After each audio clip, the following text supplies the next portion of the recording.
waiting students and remained silent for the rest of the afternoon.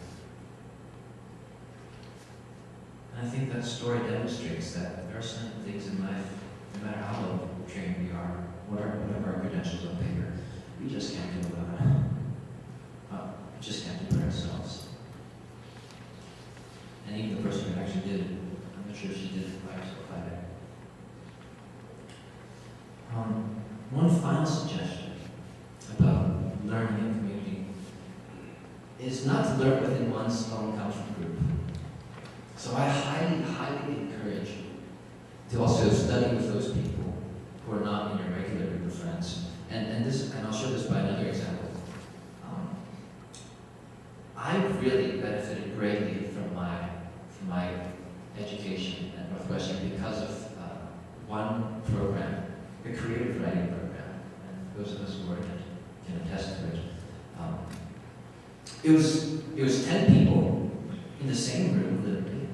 Was it the same room? We switched rooms once. With 2 professors for an entire year, twice a week.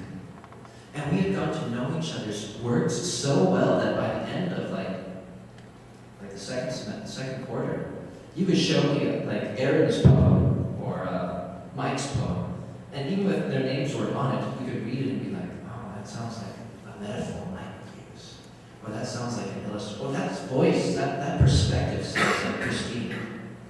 Like we could get that kind of intimacy, that kind of language, that kind of ability to discuss in our groups. And I think there's something to this ideal kind of community of learning. But perhaps the possibilities of this happening are not too far-fetched if we think about the classes we're taking. In fact, I'm a better poet because of my own colleagues. And I think we can look for those people in our classes. Another example is that I had a wonderful opportunity to work in a neurophysiology lab my last 2 years. It was Dr. Klein's lab. I'm not sure how many of you have had it. But the example I draw from that is we're trying to cure Alzheimer's. It's like trying to cure AIDS or find a cure for cancer in some ways. It's such a huge thing. I mean, one person can't do that alone, folks. One person can't find a cure for AIDS. In fact, one of the reasons why I really like being a part of that group is I worked on my project, Kevin Lee worked on another part of the project, some other people worked on different parts of the project, and we were all doing kind of separate things, but at the end we brought them all together and said, what do we know more about Alzheimer's disease that we didn't know before? And that kind of conversation that happened was meaningful to me, because the reason why I don't think we currently need other people in our studies is because what we're learning, or the problems that we're trying to tackle, may not be large enough. With something like Alzheimer's, with something like AIDS, you're going to need a team of people. I'm also humbly reminded of this crucial moment in the gospel narrative.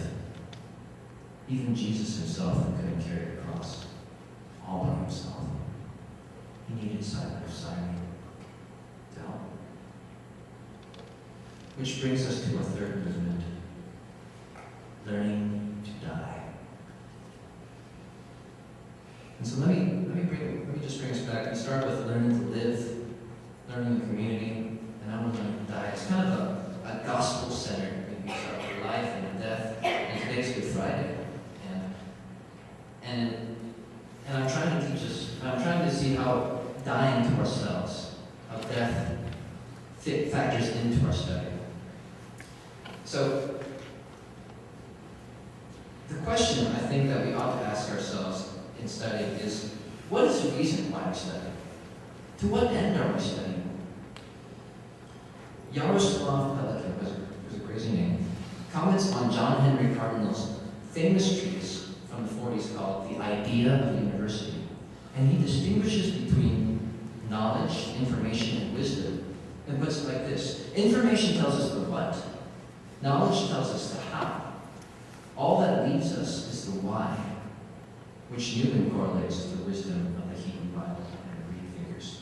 And now, we're not going to try to get philosophical here tonight. Those are topics for another talk, another time. But what I'd like to point out is that we are rarely, if ever, given the purpose of our studies here at Northwestern or beyond. For instance, I don't know how many of you guys know what the mission statement of Weinberg College of Arts and Sciences is. I had to look it up, and I went through 4 years of Weinberg and didn't even know until I was 2 years out of it. It's on their website, and they have this great quote on mental education. But we just don't know. That's not on the forefront of our learning. So what I end up asking a lot of my friends who have decided on majors or direction, or maybe those who haven't decided, is what do you consider as the good life? Where do you want to be? And what do you want to be doing in the prime of your life? And I don't just want to sound trite by giving a seemingly easy answer. Oh, you just need to pray about it or start planning now. Take more classes, get straight A's. But I'll say that in order to best do what we're doing now, we need to keep the end in mind. What will count? One remarkable image that I have in mind when I consider such questions is Jesus and the disciples in the upper room before his death. Jesus, half naked, rubbing and washing his disciples, his friends' feet. I imagine that guy had to kneel the whole time, or he did kind of like a kimchi squat, until all 24 feet were washed, rubbed, and dried. At 1 minute per feet, it's at least half an hour of squatting and kneeling. Mind you, let's put that in context. Jesus is preparing for his capture, trial, and death. And it seems that a part of his preparation is in giving himself to others in a very menial way. I think Good Friday can be called good because Jesus was not solely focused on himself, even up to the night before his test.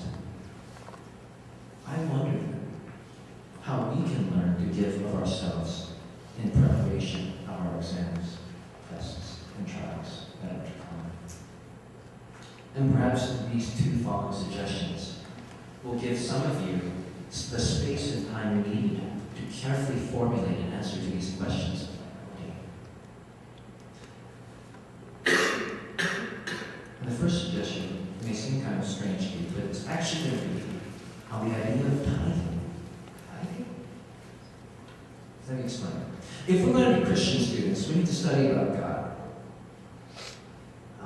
I want to show that how we can allow for this study of God from a lesson I learned in tithing from a friend's mother. Now, let me just define tithing. Tithing was meant to recognize that what we have is from God, and one usually gave out of what one produced from work, and tithe meant 10%.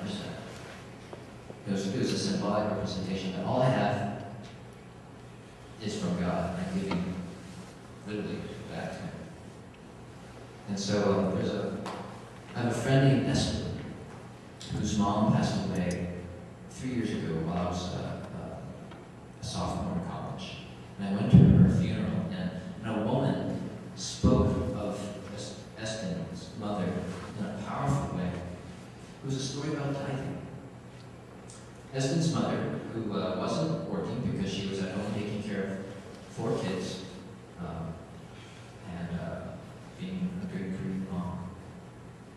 When she was approached with the question of tithing, she's like, well, I can't give any income because I have no income. What can I give? And she says, oh, I have time. I can give time. So being the kind of woman that she was, she took 24 hours and took 10% of that and rounded up to 3 hours a day she would spend in time for the Lord. And also being the kind of woman she was, she didn't have that time to pray until it was like 4 o'clock in the morning, where household duties were done and the 4 kids were tucked in bed. So by the time she woke up, by the time she got out of her time for prayer and meeting with God, the kids were getting up, getting ready to go to school. And I think there's something that I learned